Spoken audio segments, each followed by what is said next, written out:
First of all, I need to say that I'm really pleased that many states and civil society had agreed that the use of digital surveillance has to be addressed as it erodes fundamental freedoms, especially assembly, association, and the other rights that are mentioned in the compound harm portion that the report has. One of the main points here is that the report doesn't question the lawful use of technology to ensure public safety and security, but as it was mentioned also, surveillance results in serious interferences with freedom of assembly and association. So states have the legal responsibility and the burden to ensure the rights are protected, and this obligation starts from the decision-making process together with the obligation of transparency and accountability. And therefore, the report evidences the complex and compound harms that arise and are aggravated from new forms of digital technologies. And then the report marks the case that all potential harms must be addressed alongside the potential benefits. So many of you ask about good practices of what can be done. So first, to ensure the necessity test, this includes both the chilling effects and the compound harms. And then these are the chilling effects are clearly evidenced in the report, but I'm going to mention some of the comments about the chilling effects in a little while. Also, it is important to establish a clear legal framework that transparently sets out how surveillance is enacted and on what basis is essential, and that is important. So precise and narrow definitions of crime and relevant crimes must be sufficiently serious. No broad surveillance powers to use it, actually. No broad definitions can be used to actually enact or use technology for surveil. It's also the state's responsibility to present clear and compelling evidence demonstrating the need for surveillance. And then the test of necessity, it's actually very, very important. Perhaps you remember that my predecessor presented a model protocol for the policing of protests, and then some of the best practices that are included in the report, in that model protocol, and especially in the portion of digital surveillance of digital technology can actually be used for this discussion. But then going back to the questions about the oversight, the oversight that needs to be used is a process that is independent and empowered. So this is important to ensure the compliance with international human rights laws and norms for all the use of surveillance, but also the key of the effective oversight is that it's independent. It's supported by appropriate technical expertise and has capacity not only to investigate after the fact of following complaints, but also to monitor operations and to conduct spot checks. Also about the remedy mechanisms for unlawful or arbitrary surveillance. These mechanisms must be accessible with adequate capacity and resources, and trying to understand chilling effects where a complex interdisciplinary perspective is important.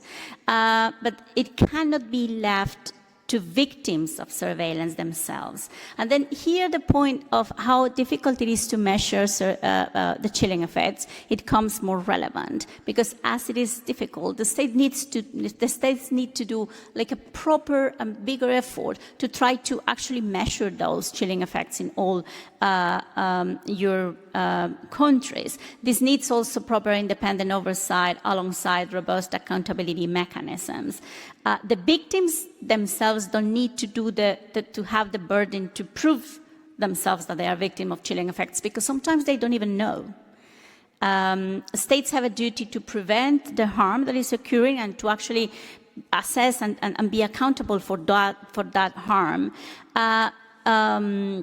The investigation and prosecution for those who order and carried out unlawful surveillance resulting in human rights violations and harms due to chilling effect needs to be ensured, because as you know, when accountability and justice is guaranteed, also victims have a portion of the remedy. And also reparations and remedies should include compensation and restorations of rights, which is especially tricky in the sense of chilling effects, because at the end what these remedies needs to ensure is that the people start doing again what they stopped doing. And that is a process that needs to be completely followed up in a process of guaranteeing remedy. Also, another important point is that all states need to ensure that there are clear policies that prevent using protests and other assemblies as surveillance opportunities, which is something that is happening worldwide, even in the so-called more established democracies. There were some questions about transnational repression. And then I think that this is it's a very important topic that I will be also working on my reports for next year presentation to the Assembly, the General Assembly, and also the Human Rights Council. So this is a topic that I will be working more in the future. But then just in a nutshell, transnational uses of tech for surveillance underlines the global importance of strengthening standards and regulations of the surveillance itself. So it is important to call for an adoption of global human rights centered binding legal standards and global governance mechanisms, and then also for international and regional cooperation and collaboration with regional bodies, tech companies, civil society, academics, and others for early warning and systematic monitoring and responses. There were many questions, impossible to reply to all of them, but just I want to take a little minute to go back to the question posted by the ambassador of Argentina, because he said that the information that was portrayed in the report for the Argentina was from a different countries. And then sometimes I feel that when you mention the information of your own countries, when you are talking to me in this space. So all the information that was shared about China, Iran, Cuba, and Belarus, sometimes I feel that you are talking to a different country that or perhaps you don't know what your citizens are living in your soil. But then at some point I feel the same with this very specific topic on chilling effects and the compound harms. I feel that this is something that is also happening in other countries, and especially in countries that are democracies.